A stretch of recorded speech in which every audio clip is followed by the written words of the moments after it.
Hotel book பண்ணும்போது 3 star hotel, 7 star hotel, 5 star hotel அப்படின்னு சொல்லுவாங்க. அதை எதை வச்சு அப்படி சொல்றாங்கன்னு உங்களுக்கு தெரியுமா? 1லிருந்து 3க்குள்ள இருக்க ஸ்டார் ஹோட்டல் எல்லாமே பேசிக்கான ஒரு ஃபியூச்சர் இருக்கும். அதாவது அங்கே ரூம் இருக்கும், ரூமில் பெட் இருக்கும், நீங்கள் போவீங்க, தூங்கி எழுந்திரிச்சு வந்துடுவீங்க, அவ்வளோதான் இருக்கும். இதுவே 3 ஸ்டார் ஹோட்டல் அப்படின்னா அந்த ஹோட்டல்லே வந்து பார்த்தீங்க அப்படின்னா ரூம் ஓரளவுக்கு டீசெண்டாக இருக்கும், ரெஸ்ட் ரூம்ஸ்லாம் கொஞ்சம் டீசெண்டாக இருக்கும்.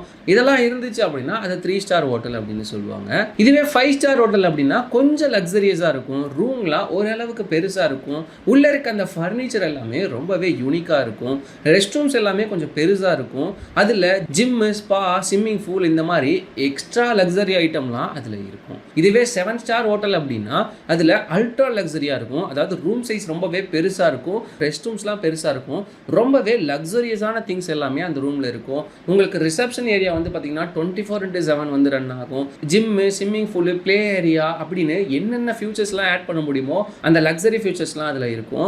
இதை வச்சு தான் அந்த ஸ்டார் ரேட்டிங்லாம் சொல்கிறாங்க. அடிக்கடி ரூம் புக் பண்ணுறவங்க ஃப்ரெண்டுக்கு இந்த வீடியோவை ஷேர் பண்ணி விட்டுருங்க.